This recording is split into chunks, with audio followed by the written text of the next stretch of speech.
इस छोटे से शहर सुल्तानगंज भागलपुर में एक छोटा सा नाम Verma sir, retired bank officer, और एक छोटा सा प्रयास मेरा।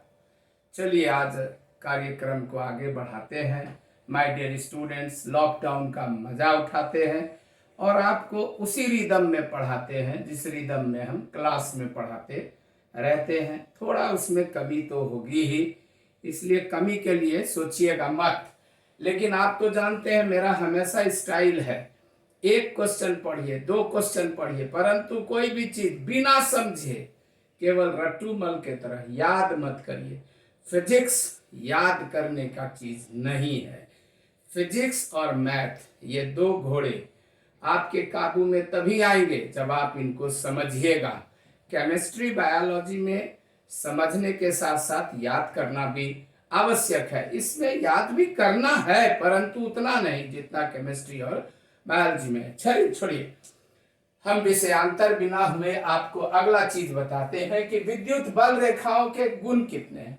चाहे तो 8, 10, 12 गुण लिख देंगे, परंतु अब वह जमाना नहीं है। हम इसलिए यहाँ क्वेश्चन में लिखे हैं शॉर्ट क्वेश्चन और लॉन्ग क्वेश्चन। यह क्वेश्चन अगर शॉर्ट क्वेश्चन में आता है तो आप कोई 2 गुण भी लिख दीजिएगा तो चलेगा, लेकिन लॉन्ग क्वेश्चन में आएगा 5 नंबर का होगा तो कम से कम 5 गुण। अब 5 गुण में 7-8 गुण कैसे हम किए हैं मिक्स, इसको आप मेरा थोड़ा सा मेहनत देखिए। विद्युत बल रेखाएं धनावेशित चालक के तल पर, एक चीज हमेशा याद रखिएगा, ये हमेशा तल पर लंबवत होती हैं। कल भी हम आपको बताए थे पिछले क्लास में कि धन आवेश पर बाहर और ऋण आवेश पर अंदर। बल रेखाएं एक दूसरे को नहीं काटती हैं, बल रेखाएं बंद वक्र नहीं बनाती हैं। ऐसा कभी नहीं होता है कि धन आवेश से शुरू हुई, ऋण आवेश पर गई और फिर ऋण आवेश से लौट के धन आवेश पर आई। ऐसा कभी नहीं, कभी नहीं, कभी नहीं होता है। ऑब्जेक्टिव टाइप क्वेश्चंस का मेरा सेट देखिएगा, उसमें ऐसे क्वेश्चंस आपको मिलेंगे। लेकिन चुंबकीय बल रेखाओं में ऐसा होता है, वो बंद वक्र बनाते हैं। उत्तर ध्रुव से प्रारंभ होकर दक्षिण ध्रुव पर जाकर फिर दक्षिण से उत्तर। इसका मतलब है कि ये बंद वक्र नहीं बनाती है, एक दूसरे को नहीं काटती है। कल भी बता चुके हैं, इसलिए नहीं काटती है कि विद्युत तीव्रता की 2 दिशा हो जाएगी। और एक बात देखिए, समरूप यूनिफॉर्म अगर इलेक्ट्रिक फील्ड है तो ये पैरेलल होंगे, और अगर स्ट्रॉन्ग इलेक्ट्रिक फील्ड है, प्रबल है, सघन है, प्रबल है, प्रबल है, सघन है, समरूप है, एक समान है, तो आप समझ लीजिए कि ये समानांतर है।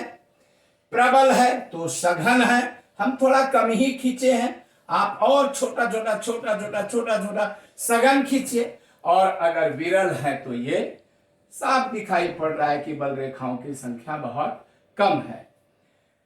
एक बात आप बचपन से 7-8 से सुनते आए होंगे कि विपरीत आवेश एक दूसरे को आकर्षित करते हैं और समान आवेश विकर्षित करते हैं।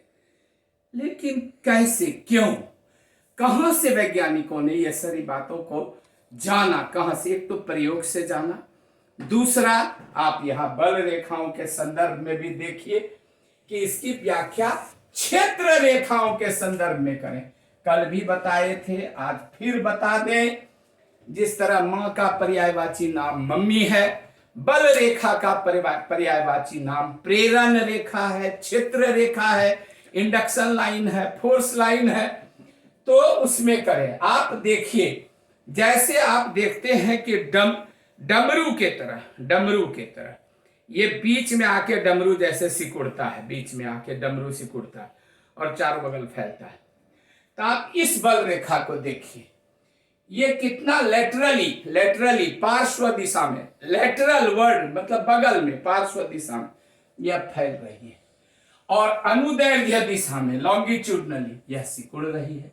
आकर यहां देखिए, यह सिकुड़ रही है, यहां पर आकर के सब सिमट रही है एक जगह, और लेटरली क्या हो रही है, फैल रही है।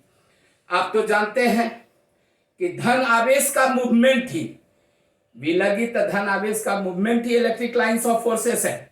अतः लेटरली इसका फैलना प्रूफ करता है कि समान आवेश एक दूसरे को विकर्षित करते हैं, और लॉन्गिट्यूडनली इसका सिकुड़ना, अनुदैर्ध्य दिशा में इसका सिकुड़ना, यह प्रूफ करता है कि ये विपरीत आवेश एक दूसरे को आकर्षित करते हैं। डियर स्टूडेंट्स, तोड़ तोड़ कर फिजिक्स को जब तक नहीं पढ़ाया जाएगा इसकी ब्यूटी समझ में नहीं आएगी। हमको जाना है गॉस थ्योरम। इस चैप्टर का सबसे सबसे सबसे इंपॉर्टेंट क्वेश्चन है गॉस थ्योरम, लेकिन हम गॉस थ्योरम पर डायरेक्ट नहीं जाएंगे। ये हमारी ब्यूटी है, ये आप जानते हैं, और आपका संतोष ही मेरा प्रसाद है। इसलिए आपको पहले बताते हैं कि क्षेत्रफल, जो कि युग युगांतर से लंबाई, क्षेत्रफल, परिमिति, ये सब अदिश राशियां हैं, लेकिन गॉस थ्योरम के एजम्पशन में क्षेत्रफल को वेक्टर माना गया। वेक्टर कैसे माना गया, कैसे इसको वेक्टर माना गया?